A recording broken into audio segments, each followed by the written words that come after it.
రక్షకుడు యేసుక్రీస్తు నామంలో అందరికీ వందనాలు. వాక్యంలోకి వెళ్దాం. అందరూ బైబిల్ తీసుకున్నట్లయితే ఇర్మియా గ్రంథం 8వ అధ్యాయం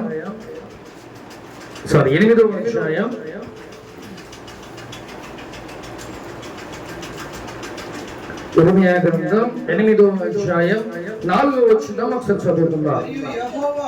మరియు యెహోవా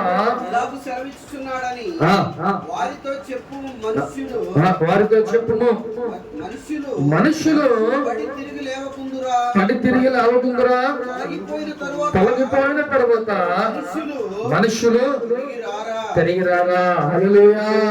ఇక్కడ ఇర్మియాతో దేవుడు మాట్లాడుతున్నాడు. ప్రేమ దేవుని మీద ఏమని మాట్లాడుతున్నాడంట?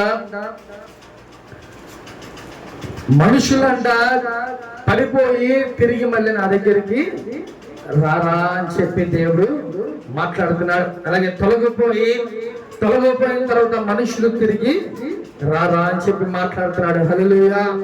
ఇక్కడ ఇర్మియా ప్రవక్తతో దేవుడు నా ప్రజలు పడిపోయి నాకు వ్యతిరేకంగా ఉండి వాళ్ళ ఇష్టానుసారంగా వాళ్ళు నడుచుకుంటున్నారు అని చెప్పి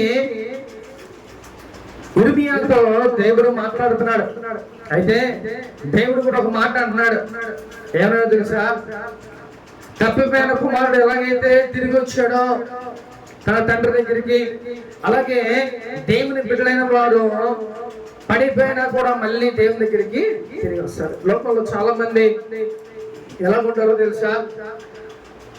ఆయన తెలిసి సమస్తమైన ఎదిగిన దేవుడు. ఎవరైతే పడిపోతారో వారు మళ్ళీ ఎలాగంట కంపల్సరిగా తిరిగి దేవుని దగ్గరికి వస్తారు అని చెప్పి దేవునికి తెలుసు. అందుకని ఇర్మియాతో ఈ ప్రజలు వాళ్ళ ఇష్టానుసారంగా ఉంటున్నారు, నీ మాట వినే వాళ్ళు లాగా లేరు అని చెప్పంటే దేవుడు ఎంతైనా తన ప్రజల్ని ఆయన ప్రేమించేవాడు. ఆయన ప్రేమ చాలా గొప్పది. కాబట్టి ఆయన ఏమన్నాడు తెలుసా? అరే నా ప్రజలు పడిపోయినా కూడా, నా పిల్లలు పడిపోయినా కూడా మళ్ళీ తిరిగి వస్తారు అనే నమ్మకం ఆయనకి ఉంది. ప్రేమ దేవుడు ఈరోజు దేవుడు మన అందరితో మాట్లాడుతున్న, ఒకవేళ మనం పడిపోయిన స్థితిలో ఉన్నామేమో, ఒకవేళ మనం దేవునికి దూరం అయిపోయిన స్థితిలో ఉన్నామేమో, ఒకసారి ఆలోచించుకోండి. మనం పడిపోయిన స్థితిలో ఉంటే మళ్ళీ బ్యాక్ వచ్చేయాలి. చాలా మంది బాప్తిజం తీసుకొని చక్కగా పరిశుద్ధాత్మను పొందుకొని చక్కగా భాషలో మాట్లాడుతూ ఉంటారు.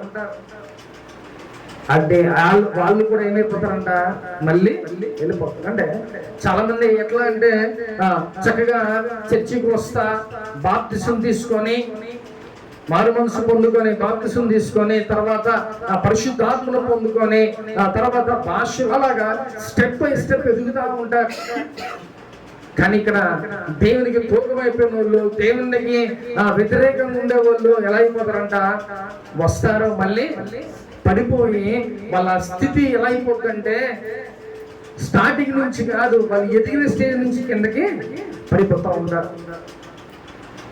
అందుకనే దేవుడు ఏమంటాడంటే, ఒకవేళ నువ్వు పడిపోయినా, ఒకవేళ నువ్వు ఏ పాపం చేసినా సరే వెంటనే దాన్ని ఒప్పుకోండి, మళ్ళీ తిరిగి వచ్చి నువ్వు తిరిగి నా దగ్గరికి వచ్చామని దేవుడు మాట్లాడుతున్నాడు. ప్రేమ దేవుడా. అందుకనే దేవుడు ఇర్మియాతో అంటున్నాడు, నా ప్రజలు ఒకవేళ వాళ్ళు పడిపోయినా కూడా, వాళ్ళు ఏ స్థితిలో ఉన్నా కూడా మళ్ళీ తిరిగి నా దగ్గరికి వస్తారు.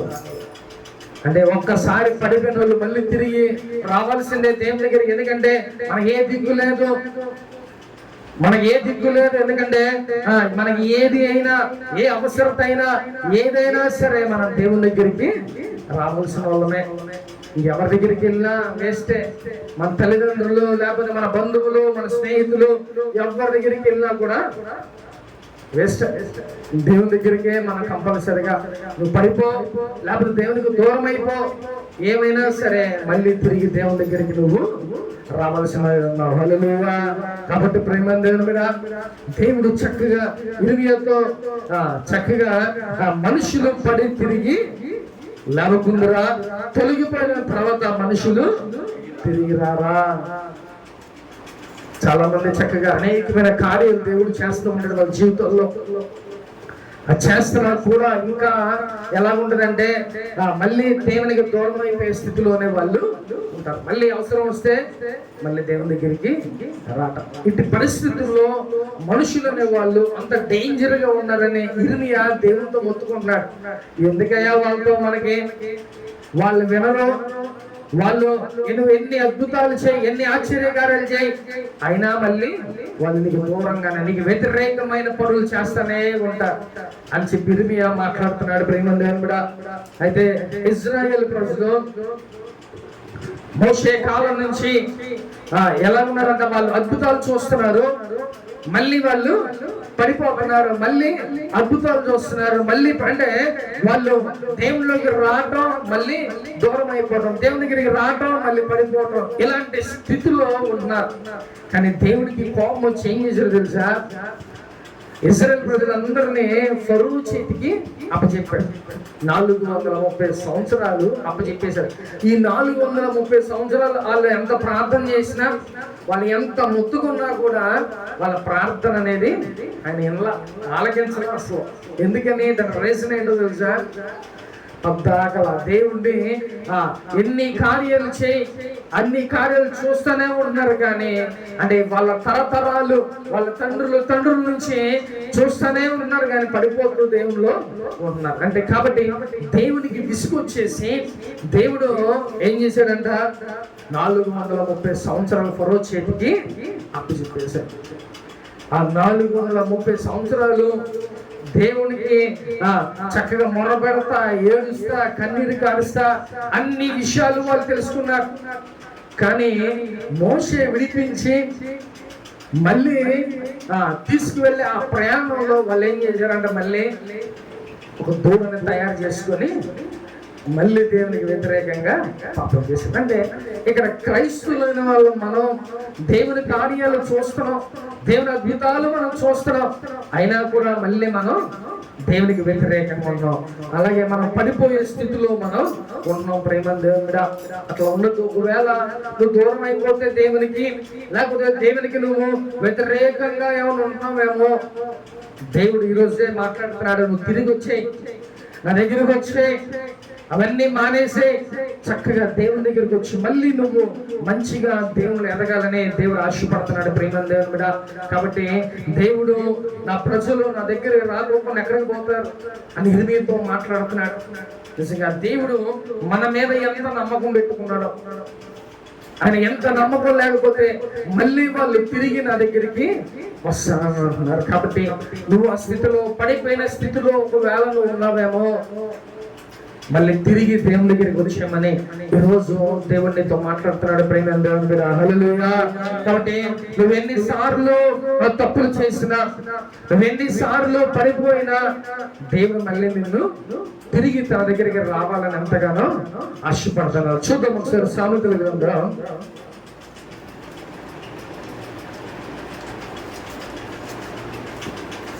24వ అధ్యాయం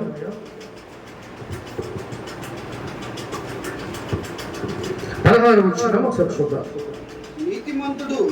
నీతిమంతుడు 7 మార్లు పడినను తిరిగి లేచును. చాలు, హల్లెలూయా. ఇక్కడ నీతిమంతుడు ఎన్నిసార్లు పడిపోతే లెగిస్తాడంట? 7 మార్లు పడినా సరే మళ్ళీ తిరిగి లెగిస్తాడంట. అంటే దేవుల్లో మనం ఎదుగుతా, చక్కగా దేవుల్లో మనం ఎదుగుతా ఉంటే, ఒకవేళ సాతాను గారు మనల్ని ఎక్కడైనా పడేసినా, మనకి ఆత్మీకంగా మనం డౌన్ స్థితిలోకి వెళ్ళిపోయినా, మళ్ళీ ఎప్పుడో ఒకప్పుడు మళ్ళీ దేవుడు నిన్ను పురుకొలిపి వెంటనే దేవుడు నిన్ను మళ్ళీ లేపాలని ఆలోచనతో. అందుకనే నీతిమంతుడు 7 మార్లు పడిపోయినా మళ్ళీ తిరిగి లేస్తాడంట.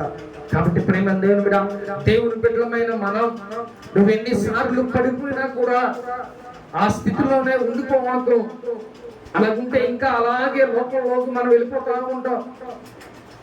అలా కాకుండా దేవుడి దగ్గరికి నువ్వు తిరిగి రావాలని దేవుడు అంతగా ఆశపడుతున్నావు. ఎన్నిసార్లు పడిపోయినా, ఇక్కడ నీతిమంతుడు 7 మార్లు పడిపోయినా మళ్ళీ తిరిగి లేస్తాడంట.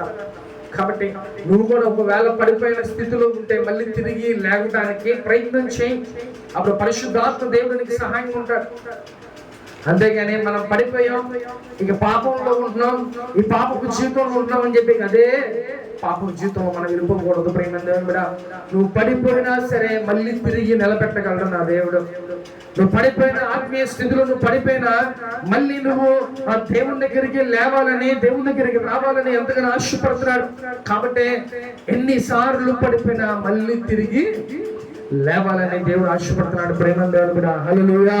కాబట్టి నువ్వు కూడా అటు పడిపోయిన స్థితిలో ఉన్నావేమో, అటుగా దేవుని దగ్గరికి దూరం అయిపోయామో, ఒకసారి నువ్వు జ్ఞాపకం చేసుకో. నువ్వు మళ్ళీ చక్కగా తిరిగి దేవుని దగ్గరికి రావాలని ఆయన ఆశపడుతున్నాడు. హల్లెలూయా. కాబట్టి చూద్దాం ఒకసారి ఇర్మియా గ్రంథం 14వ అధ్యాయం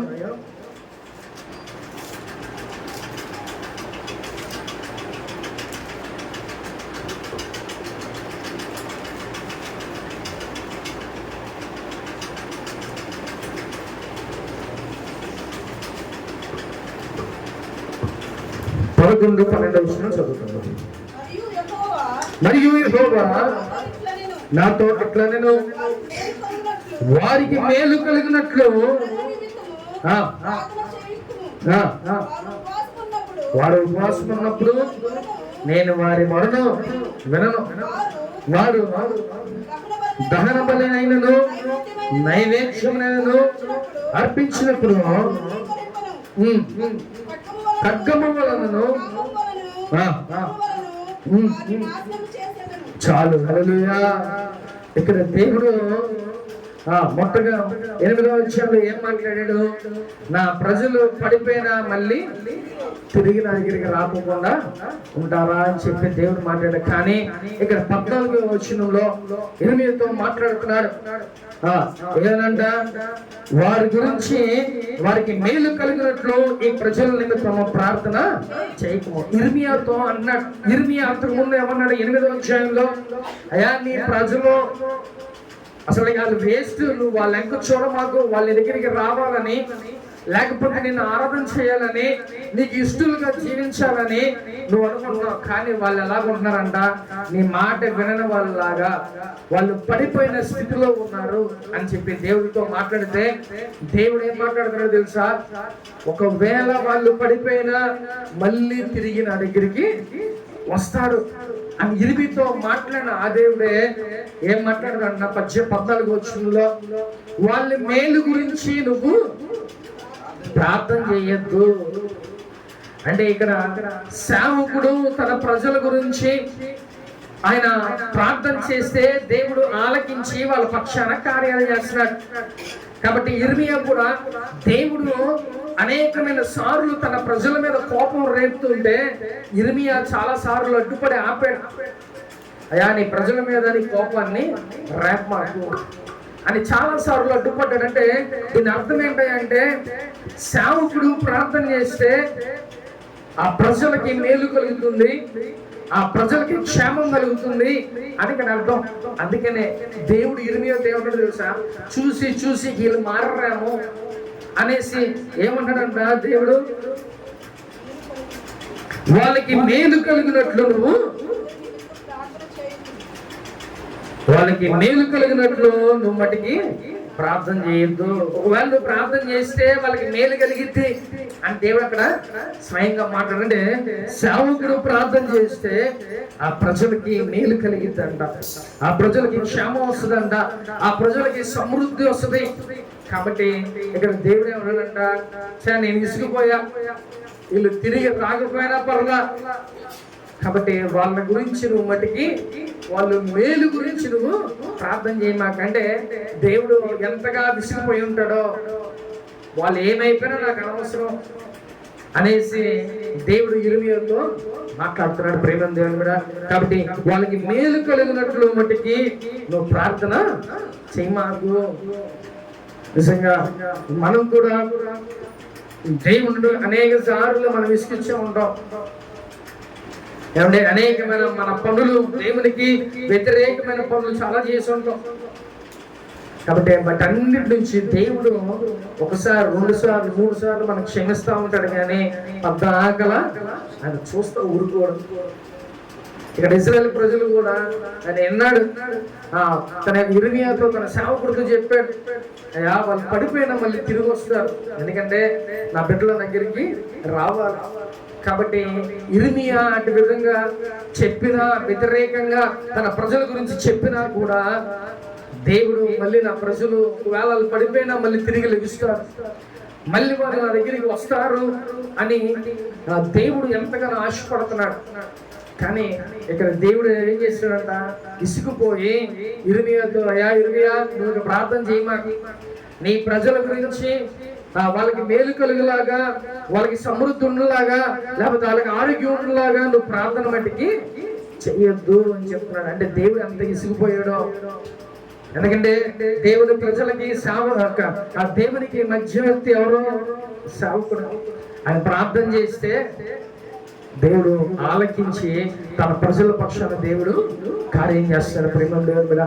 కాబట్టి దేవునికి వ్యతిరేకమైన పనులు మనం చేయటం ఆపేసి, ఒకవేళ పడిపోయిన స్థితిలో ఉంటే మళ్ళీ తిరిగి మనం లెగాలి, మళ్ళీ మనం దేవుని దగ్గరికి రావాలని ఎంతగానో దేవుడు ఆశపడుతున్నాడు. ప్రేమ దేవుని బిడ్డ, ఈరోజు అటు స్థితిలో మనం ఉన్నామేమో ఒకసారి ఆలోచించండి. బైబిల్ కూడా చదవలేని స్థితిలో మనం ఉంటున్నాం, ప్రార్థన కూడా చేయలేని స్థితిలో ఉంటున్నాం. ఇది కూడా పడిపోయిన స్థితే, అది మీరు అర్థం చేసుకోవాలి. ఆత్మీయంగా మనం చాలా డౌన్ లో ఉన్నాం. ఆత్మీయంగా మనం ఏ స్థితిలో ఉన్నామో ఒకసారి ఆలోచించుకోండి. ప్రేమ దేవుని బిడ్డలారా, మనం బైబిల్ చదువుకోవాలి, ప్రార్థన చేసుకోవాలి, మంచిగా నీ యొక్క రక్షణకి తగినట్టుగా ఈ లోకంలో నువ్వు జీవించాలి. నువ్వు అలా ఉన్నావా ఒకసారి ఆలోచించు. నీ ఆత్మీయంగా ఎన్ని సంవత్సరాలు అయి ఉండదు బాధ్యతలు తీసుకొని, ఎన్ని సంవత్సరాలు అయి ఉండదు నువ్వు రక్షణ పొందుకొని, అయినా ఇంకా ఎక్కడ వేసిన బొమ్మలకి అక్కడే అన్నట్టు ఉండిపోతాం. కనీసం మనకి సిగ్గన్న అనిపించట్లా. దేవుడు నీ ఆత్మీయ స్థితిని చూస్తూ ఉంటాడు. నువ్వు రోజు ప్రార్థన చేసుకోవాలి. చక్కగా కొత్తగా బాప్తిజం తీసుకున్న వాళ్ళు ఎలా ఉంటారో తెలుసా, మంచి రేసులో ఉంటారు. ఎందుకంటే కొత్త పిచ్చోడు పుట్టారు అన్నట్టు. బాప్తిజం తీసుకున్న మొదటి రోజుల్లో ఎలా ఉంటుందో తెలుసా, ఉపవాసాలు ఉండాలి, చక్కగా పాటలు పాడాలి, దేవుళ్ళు ఎదగాలి అని చాలా మంచి హుషారుగా ఉంటారు. కానీ ఇది రాను ఏమైపోతుందంట, వెంటనే అది ముందుకు అవి తగ్గిపోయి మళ్ళీ యథాస్థితి ఏదో బాప్తిజం తీసుకొని వాళ్ళకి లాగానే బిహేవ్ చేస్తూ ఉంటారు.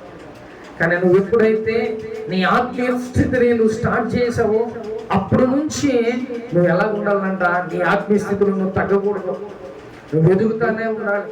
చక్కగా నువ్వు రక్షణ పొందుకొని, మారు మనసు పొందుకొని, నెక్స్ట్ ఏం చేయాలన్నా పరిశుద్ధాత్మను పొందుకోవాలి. భాషలు మాట్లాడుతూ సంఘంలో నువ్వు దర్శనాలు చూసేవారిలాగా, సంఘంలో ప్రవచించేవారిలాగా, సంఘంలో ఇతరులకి ఒక మాదిరికరంగా, సంఘంలో ఇతరులకి నువ్వు చక్కగా ఒక ఆదర్శకరంగా నువ్వు ఉండాలి. మరి ఆ స్థితిలో ఉన్నావా నువ్వు ఒకసారి ఆలోచించు. ఎందుకంటే ఆత్మీయంగా నువ్వు ఏ స్థితిలో ఉన్నావో, ఒకవేళ పడిపోయిన స్థితిలో ఉన్నావేమో ఒకసారి నువ్వు జ్ఞాపకం చేసుకో. ఆ స్థితిలో కానీ ఉంటే నువ్వు మళ్ళీ తిరిగి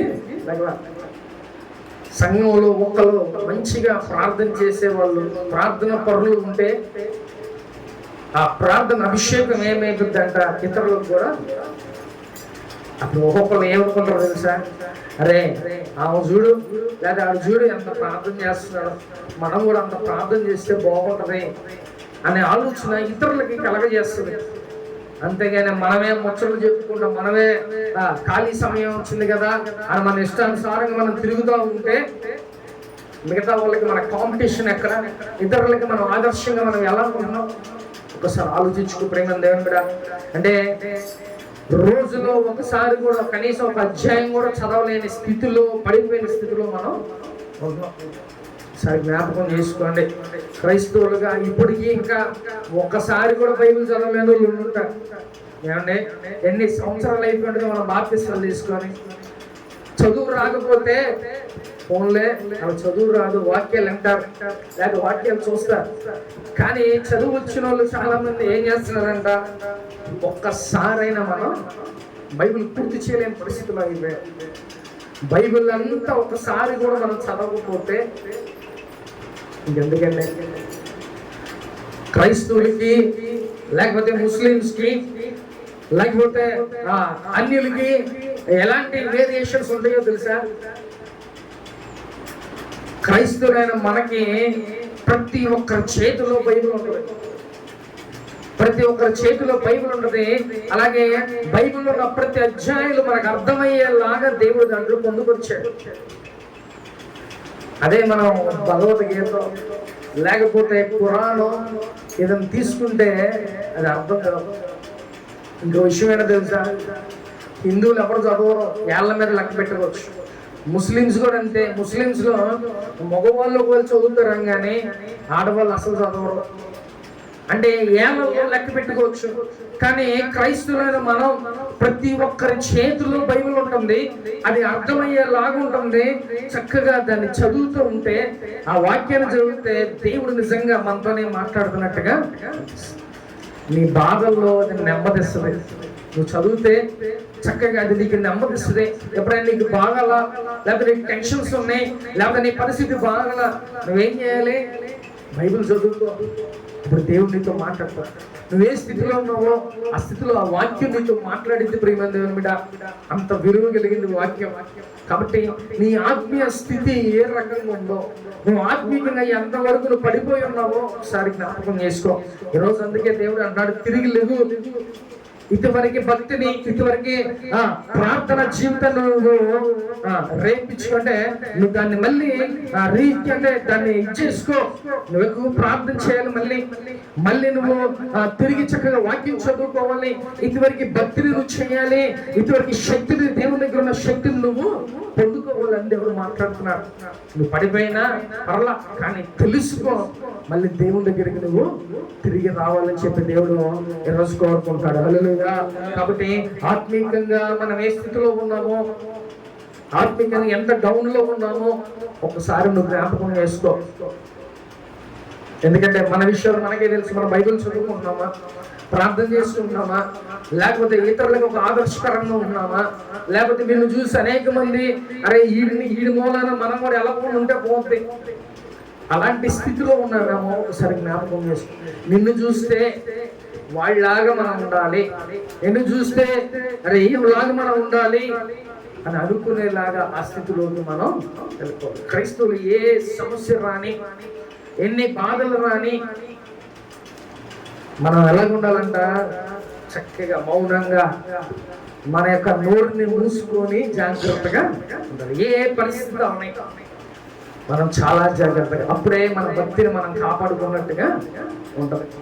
అంతేగాని చిన్నదానికి పెద్దదానికి మనం నోరుని పారేసుకోవటము, లేకపోతే మన ఇష్టానుసారం ఉంటే ఇంకా నీ భక్తి వేస్ట్. దేవుడు ఆ టైంలోనే చూస్తాడు. కాబట్టి ప్రేమ దేవుని మీద క్రైస్తవులుగా మనం మన యొక్క ఆత్మీయ స్థితి ఎలా ఉంది ఒకసారి జ్ఞాపకం చేసుకోండి. ప్రేమ దేవుని మీద.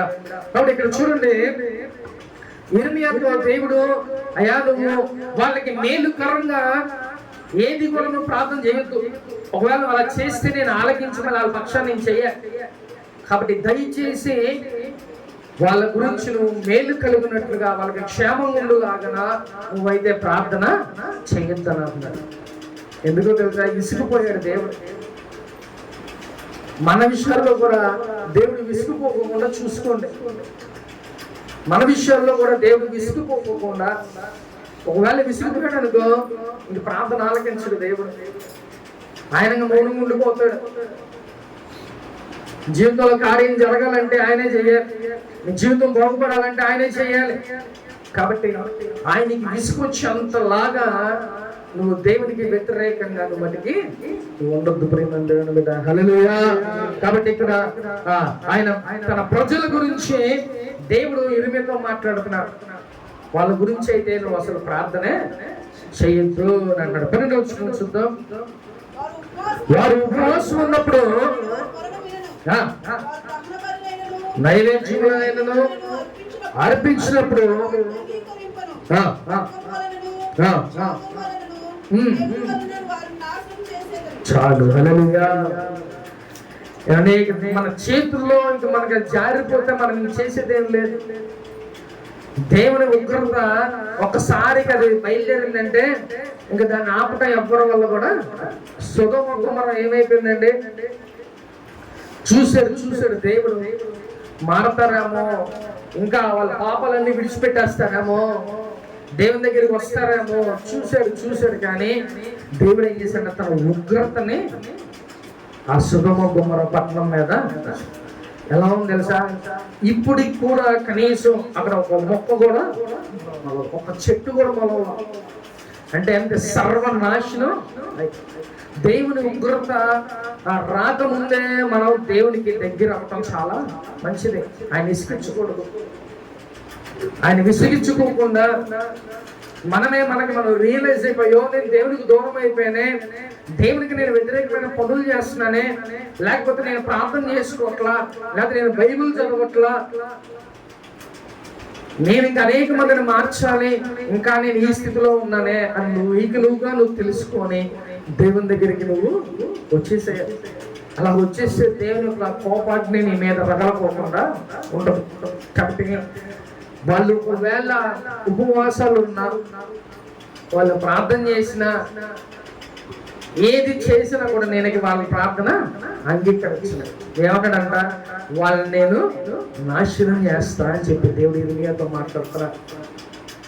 కాబట్టి ప్రేమ దేవుని బిడ్డ, అలా దేవునికి ఉగ్రత వచ్చేలాగా, దేవునికి కోపం వచ్చేలాగా మనం చేయకూడదు. ప్రేమ దేవుని బిడ్డ, హల్లెలూయా. వారిని నాశనం చేస్తానని చెప్పి దేవుడు మాట్లాడుతున్నాడు. నువ్వు ఎన్ని తప్పులు చేసి ఏం చేసినా కూడా మళ్ళీ ఉపవాసాల నుండి నువ్వు చేసిన దేవునికి ఆయనకి వినపడదేక. నువ్వెంత మొత్తుకో, ఎంత అరువు, దేవునికి అది ఎంత. అందుకనే సేవకుల ద్వారా మనం ఒక్కొక్కసారి గద్దిస్తే ఆ గద్దింపుని ఏం చేయాలి, మనం లోపరుచుకోవాలి. అయ్యో నిజమే కదా, నేను పడిపోయిన స్థితిలో ఉన్నా, ఆత్మికంగా చాలా డౌన్ లో ఉన్నా, నేను లెగాలి, నేను వెలిగించబడాలి, దేవుని కోసం మండించబడాలి, అనేక మందిని మండించాలి నా ద్వారా అని మనం అనుకోవాలి. అంతేగాని నువ్వే పడిపోతే ఇక నువ్వు ఎలాగా నిన్ను చూసి ఇంకొకరు రావాలంటే ఎలా?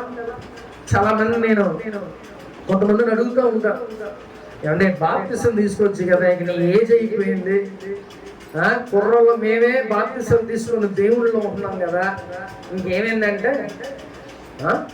వాళ్ళు చూడు వీళ్ళు చూడు ఎట్లా ఉంటున్నారు అంటే, బాప్తిసం తీసుకొని కూడా ఇంకా త్రాగటం, లేకపోతే ఇంకా అనేకమైన పనులు చేయటం, పాపంలో పడిపోయిన ఆ స్థితిలో ఉన్న వ్యక్తులు చూపించి నాకు చూపిస్తున్నారు. వాడు చూడు బాప్తిసం అంటే రేపు మేమేనంతేనా? నేనన్నా మనుషులు చూస్తున్నావా, నువ్వు దేవుని చూస్తున్నావా? ఆడుగా నిన్ను పరలోకానికి తీసుకెళ్ళలేదు. ఎవరు తీసుకెళ్తాడు? దేవుడు తీసుకెళ్ళాడు. ఆయన చూడు. మనుషులను చూస్తే నీకేం వస్తుందయ్యా? నువ్వు దేవుడిని చూసి నువ్వు దేవుడిలో బ్రతుకు. నువ్వు అలా బ్రతికితే నీకు పరలోక రాజ్యం ఉంటుంది. దేవుని దగ్గరికి వస్తే స్వస్థతలు ఉంటాయి. దేవుని దగ్గరికి వస్తే మనకి ఐశ్వర్యాన్ని ఇస్తాడు, సమృద్ధిని ఇస్తాడు, అన్నీ బాగానే ఉంటాయి. కానీ అవన్నీ ఈ లోకంలో ఉన్నప్పుడే. కానీ మనకేం కావాలి? పరలోక రాజ్యం కావాలి. దానికోసం మనం ఈ పోరాటం. డబ్బు లేకపోతే నగలో లేకపోతే బంగారమో ఇంకోటి కాదు. మనం ఈ లోకంలో ఉన్నంత వరకే డబ్బు, ఈ లోకంలో ఉన్నంత వరకే బంగారం, అంతే తప్ప మనం చనిపోయామనుకో రేపు పరలోకానికో నరకానికో పోవాలి. అప్పుడు వెళ్ళేటప్పుడు మనం నరకానికి కాకుండా పరలోకానికి వెళ్ళాలి.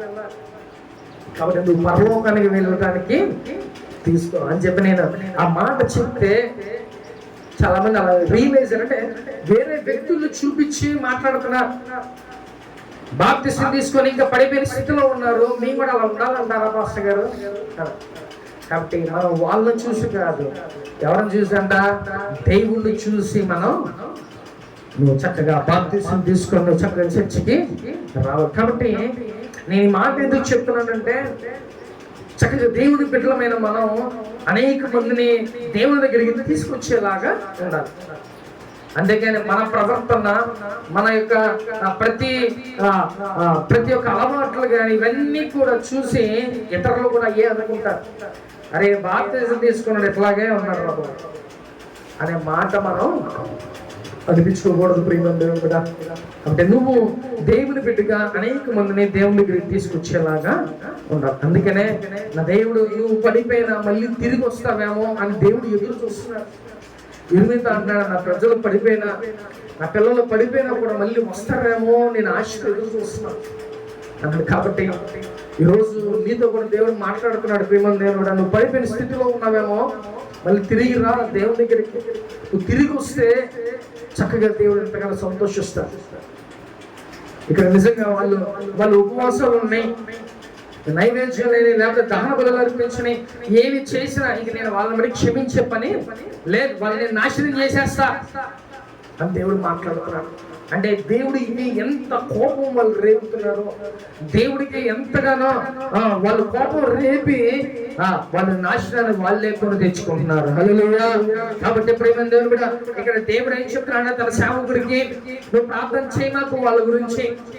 వాళ్ళు ఒకవేళ ఉపవాసం ఉండి ప్రార్థన చేసినా నేను అలా ప్రార్థన ఆలకించను, వాళ్ళకి దహన బలు నేను తీసుకోను, వాళ్ళు నేనేం చేస్తాను, నాశనం చేస్తా అని చెప్పి దేవుడు మాట్లాడు. కాబట్టి ప్రేమ దేవుని కూడా చాలా జాగ్రత్త.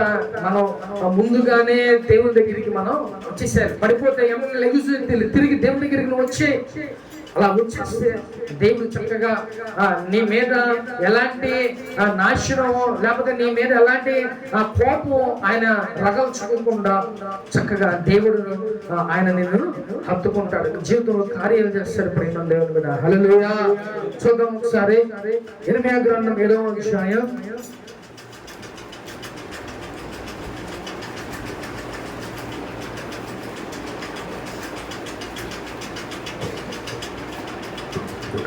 7వ అధ్యాయం 25వ అధ్యాయం 26వ వచనం చదువుకుందాం.